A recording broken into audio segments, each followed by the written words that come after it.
રમણભાઈ મથુરભાઈ પટેલ, ગામ છે બોદાલ, તાલુકો બોરસદ, જિલ્લો આણંદ। આ વિસ્તારની અંદર અમારા ચરોતર પ્રદેશની અંદર કોક ભાગ્યે જેવા કોઈ પ્રગતિશીલ ખેડૂતો હોય કે જે આ તુવેરની ખેતી કરતા હોય। અમારા કાઠિયાવાડની અંદર તેમજ દક્ષિણ ગુજરાતની અંદર આપણે તુવેરની ખેતી જોઈ છે, પણ અહીંયા ખેતી જોઈ નથી। એટલે આ એક મને કાલે આ દાદાએ વિડીયો મોકલ્યો હતો, તો મેં એમના ખેતરે રૂબરૂ આવેલો છું। હવે આ તુવેરની જાત છે ગોદાવરી, અને આની અંદર હું પણ આશ્ચર્ય પામી ગયો। મેં મારા ખેતરની અંદર 25 વીઘાની આજુબાજુ તુવેર વૈશાલી છે, પછી બીજી ઘણી બધી જાતો છે। અમારી બાજુ સાવજ, વીરપુર, વિસાવદર તાલુકાનું, ત્યાં સાવજને એ બધી જાતિ અમે વાવીએ છીએ, પણ મને આ કંઈક અલગ વેરાયટી લાગેલી છે, એટલે હું અહીંયા આજે એમની રૂબરૂ મુલાકાતે આવ્યો છું। દાદા, કયા મહિનામાં તમે વાવેતર કર્યું હતું? ઓગસ્ટ મહિનામાં। ઓકે, એટલે ત્યાં સુધી જગ્યા ખાલી જ હતી। આની અંદર વચ્ચે કાંઈ વાવેલું હતું તમે? અડદ કે અમે કર્યું હતું આ સોયાબીન, પણ કચરો બહુ થઈ ગયું એટલે સોયાબીન અમે રોટાવેટર પછી મારી દીધું। સરસ, સરસ સોયાબીન અને આ કોમ્બિનેશન બહુ ફાઇન છે।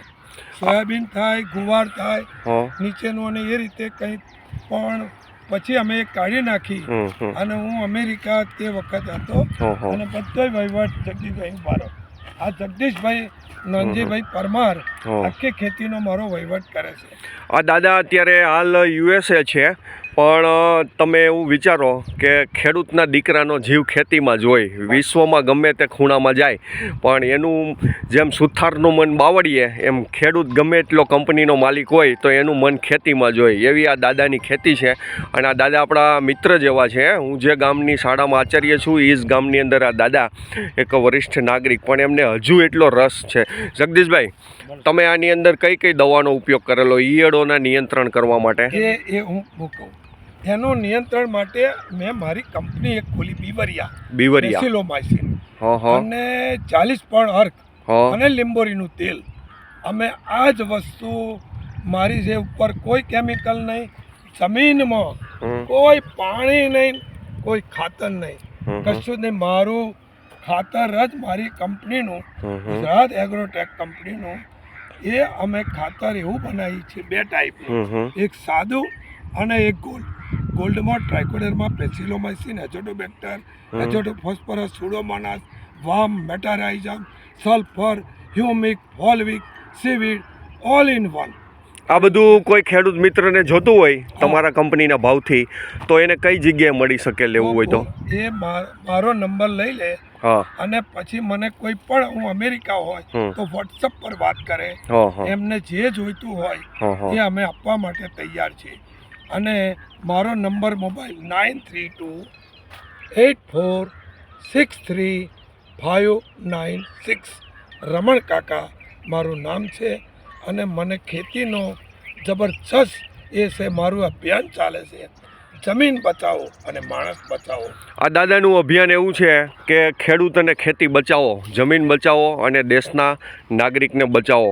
આ દાદાને, હું તો એમના પરિચયમાં છું, આ દાદાને કાંઈ ઘટતું નથી, છતાં પણ દાદા અત્યારે કેટલા ખેતી પ્રત્યે મગ્ન છે। હવે આજની યુવા પેઢીને ખરેખર આમાંથી શીખવાનું છે કે યુવા પેઢી 20-25 હજારની નોકરીના સ્વપ્ન જોવે પોતાના બાપાની ખેતી મૂકીને, પણ જો આપણામાં આવડત હોય તો આ ખેતી આપણી માં છે, આ પણ આપણને રોટલા પૂરા પાડે અને આપણું ગુજરાન ચલાવી શકે। પછી બીજું, ખેડૂત મિત્રો, આપણે કાઠિયાવાડની અંદર આ બધા તુવેરના છોડ છે, તુવેર કપાઈ જાય એટલે કાઢી નાખીએ છીએ, પણ આ લોકો શું કરે છે, આ દાદા જો આ કોઈ કાઢશે નહીં, આપણે તો સળગાવી દઈએ છીએ, પણ આ દાદાનું જમીનમાંથી થયેલું પાછું જમીનમાં જ દફનાવવાનું।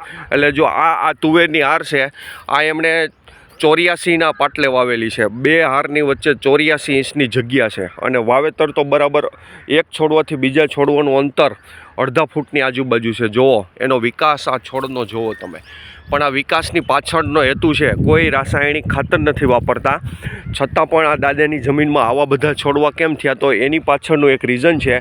જો આપણે બધાને આ ડાઠા નડે, એટલે આપણે શું કરીએ છીએ, એને ભેગા કરીને બધું હળગાવી દઈએ છીએ. પણ આ દાદા આની વખત કે ભલે ખર્ચો થાય 2 થી 3 વખત રોટાવેટર મારી બધું ક્રશ કરી દેશે. એટલે આ બધું 2-5 મહિના તપશે ઉનાળામાં અને ચોમાસાની અંદર પલળશે એટલે બધું જ સડી જશે. એટલે આ જ એક મોટો ખાતરનો ફાયદો ખેડૂતોને છે, જેથી તમારો ખેતી ખર્ચ પણ બચી શકે છે. દાદા દર વર્ષે આવું કરો છો તમે? દર સાલ મારે 8 વર્ષથી મારી જમીનમાં urea, DAP, potash, calcium, magnesium, sulphur, humic કશું જ નહીં, માર બધું જ ઓર્ગેનિક. કારણ હું પોતે આખા ગુજરાત રાજ્યના ખેડૂતનો વડો રહી ચૂક્યો. King of banana, king of potato, king of watermelon, king of સુરણ, કિંગ ઓફ રતાળુ. આના પછી રતાળુની ખેતી થશે. ભારત સરકારના અને ગુજરાત સરકારના ખેતીના ઘણા બધા એવોર્ડ પણ આ દાદાને પ્રાપ્ત થયેલા છે. ક્યારેક આવજો અમારા ગામમાં, હું રૂબરૂ મળાવીશ. આ પ્રગતિશીલ ખેડૂતને મળીને આપણને ખૂબ આનંદ થયો. મિત્રો, જો આવી તુવેરનો ઢગલો કાઠિયાવાડની અંદર અમે તો 50-50 વીઘાની વાવીએ, પણ આટલો ફાલ ક્યારેય મેં જોયેલો નથી. મારા ખુદના ખેતરમાં 25 વીઘાની છે આ વર્ષે, તોય મેં આટલો ફાલ ક્યારેય જોયેલો નથી. એટલી સીંગું છે આમાં બધી. જો જેમ સોયાબીનની અંદર સીંગું લાગે એમ તુવેરમાં સીંગું લાગી ગઈ છે. જો આ ઢગલો.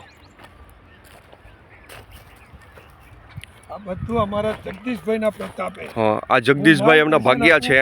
પણ એ બધું જ કામ એ જ કરે. પણ એ પણ સ્માર્ટ ખેતી કરે છે. જો તેમના કપડાને બધું જોઈને તમે જ કહેશો કે એક મજૂરની દ્રષ્ટિએ નહીં, પણ આમ સ્માર્ટ ખેતી કરે છે. એટલે કામ કરાવવાની પદ્ધતિ શીખો.